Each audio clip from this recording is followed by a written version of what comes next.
So in this video, we're going to talk about the edit menu. So let's head over to Photoshop and load that up. And let's click on the edit menu here. And I'm just going to go over a quick overview of what everything is, and then we'll actually use some of the tools. Okay, so in the edit menu, you have the undo, redo, toggle last state, fade, cut copy, copy merged, paste, paste special, and clear. So these are common tools that I use all the time. So let's hit Control N to create a new document, and we'll just do the default Photoshop size. That's fine. And what I'm going to do is I'm going to draw number 1, 2, 3, and 4. You don't have to do that if you don't want to. You can just follow along. So I want to show you what you can do here. So we can undo the brush tool or toggle last state. Okay, so if I hit Control Z, it's going to get rid of the dot, and then it's going to get rid of the 4. Or well, however I draw it, so if I hit Control Z again, it'll get rid of the dot and get rid of the number 3. Control Z, get rid of the dot, get rid of the number 2. Control Z, get rid of the dot, get rid of the number 1. Now, if I want to redo that, then what I'm going to do is I'm going to redo the brush tool. So we did the undo tool. Now I want to redo it. So we're going to hit Shift Control Z. So Shift Control Z. That's going to bring back the number 1. And then if I hit it again, then we'll get the dot. I'll get the number 2, and I'll get the dot. I'll get the number 3, and I get the dot. Every time I hold Control, Shift, and then hit Z, it brings everything back. So if I wanted to undo that, I would hit Control Z. I'd hold Control and then hit Z, and that would undo it. But if I hit Shift and hold the Control button and then do Z, then I get it back. Okay? So really all you're doing is to undo it, you're going to hit Control Z. To redo it, you're going to hit Control Shift Z. Okay? So you're just going to add Shift to that. So that's a majority of these tools right here. The cut, copy, copy merged, paste, paste special are self-explanatory, but I'm going to show you anyway real quick. If I make a new layer here, and I grab the brush tool. Where are you, brush tool? There we go. I'm going to do 1 and then a dot. And then I'll do Control Shift N, which creates a new layer. We haven't talked about this yet, but that's just a shortcut. And then 2 and then the dot. Okay, so now if I hit Control A, you see how this marquee tool is all the way around. It's the selection tool. And it's selecting the whole canvas, right? But really all it's doing is selecting this layer. So if I hit Control C or do Edit Copy and then do Edit Cut or hit Control Z to undo that and then hit Control X, then what I'm doing is I can create a new layer, Control Shift N, layer 3, and I'm going to hit Control Z, or no, V I think it is. Yeah, there we go. Control V, that paste. So essentially what we did is we cut, copied, and pasted. Control X, so Control C to copy, Control X to cut, and Control V to paste. Okay, and then if you want to do a paste special, paste without formatting, paste in place, paste into, paste outside. So we could do paste in place. There you go, we got another one. Let's do one more. And it's right on top of the other one. So now we have a couple 2s, and I got 5 layers and the background. So search, you can search for stock content, learn content, Photoshop content. Okay. Check spelling. We don't have any errors because we have numbers. Find and replace text. I don't have any text to replace, but if you need that tool, it's a great tool. Fill. Okay, so it's not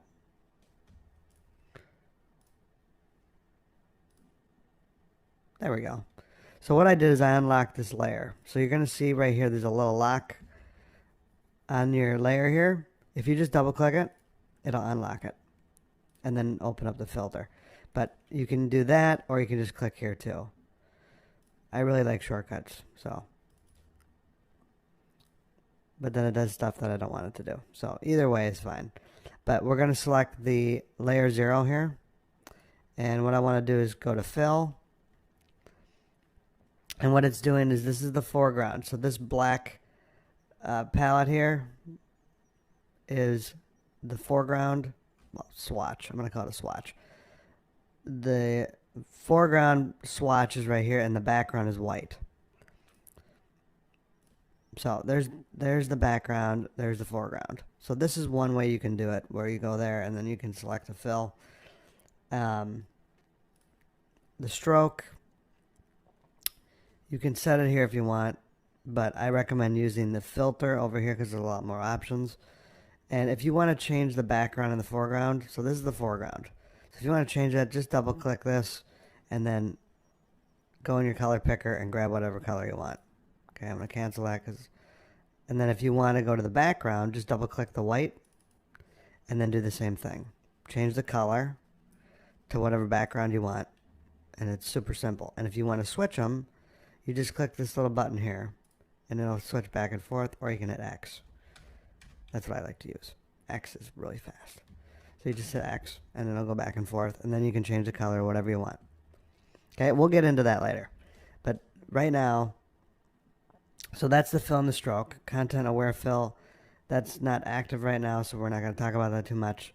Content aware scale, puppet, wrap, perspective, warp, free transform. Okay, this is one I use a lot. So what this does, this selects the layer you're on, and then you can resize this. Now they changed this because it used to be I had to hold shift and do this. Now it's the opposite. You don't have to hold shift, you just drag, and it automatically will adjust the aspect ratio for you and keep it even. So it's a nice tool, but they just make changes on me, so I have to get adjusted. Transform, so you can do scale, skew, rotate, skew, distort, perspective, warp, rotation 180 degrees, rotate 90 degrees clockwise, and then rotate 90 degrees counterclockwise. Okay, then we have flip horizontal, flip vertical. So I can flip that vertical because that's just that content. Now if I went to this one and did the same thing, we go to transform and we skew, then you can see that's a skew. Okay, and if I go to layer 2, which I need to change my labeling, we'll do that later, we can rotate clockwise. It says I'm empty. Why? Okay, let's do this one then. We can do rotate clockwise. There you go. So those are some of the effects that you can do in the transform area. Purge, you can do clipboard, histories, all video cache, Adobe PDF presets, preset manager, migrate presets, export, import, remote connections, color settings, assign to profile, or assign profile, convert to profile, keyboard shortcuts, menus, toolbar, and preferences. So this is the one I care about the most. Keyboard shortcuts and menus. Awesome. You don't have to learn all these right now, but I'm telling you, this is going to make your life so easy once you get the hang of it. And trust me, it takes a little time, but I've been using this software a long time, and I live by the shortcuts. And when they do an update and they change my shortcuts, I just change them back. That way I can keep working the way that I've been working for 15 years, you know? All right, so I'll cancel that. Let's look at the preferences real quick. I'm not going to go over a lot of this other stuff because we're going to be going through all the menus, so I don't want to change anything. But basically, this gives you the option to go through here, and you can change the shortcuts and, you know, restore things and set defaults and load presets and all that. I don't want to do that. I want to leave it just the way it is so that I can show you how to use it. So let's do preferences, and we'll just go to general. And that covers everything.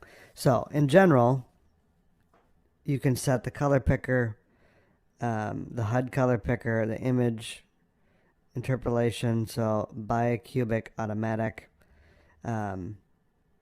interface, so the color theme, we can go darker if you want, which makes it easier on your eyes. So I'll keep it at that. Workspace, you can set whatever options you want here. Tools, you can show tool tips, use rich tool tips, etc. History log, you can look at your history log and see what you got. File handling, always save. File extension, use lowercase. Export, quick export format, PNG. You can set this to SVG, GIF, JPEG, or PNG. If you're doing web, I recommend doing PNG because that's either PNG or SVG for web. If you're doing graphic design, JPEG, depending on where it's going, you know. But the default is PNG, so you can change that there if you want, or you can change it somewhere else.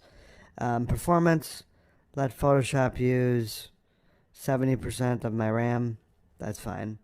The scratch disk, this is just where everything's saved and start up.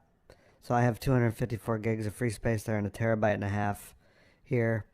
Cursors, you can change the cursors. Standard, precise, you know, whatever you want to do with that. Transparency, settings, I'd leave all this as it is.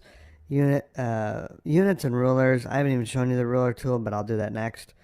Guides, grid and slices, I'd leave that the way it is. Plugins, you can get plugins. Type options, so use smart quotes, enable glyph protection, show font names in English, use escape key to commit text, etc.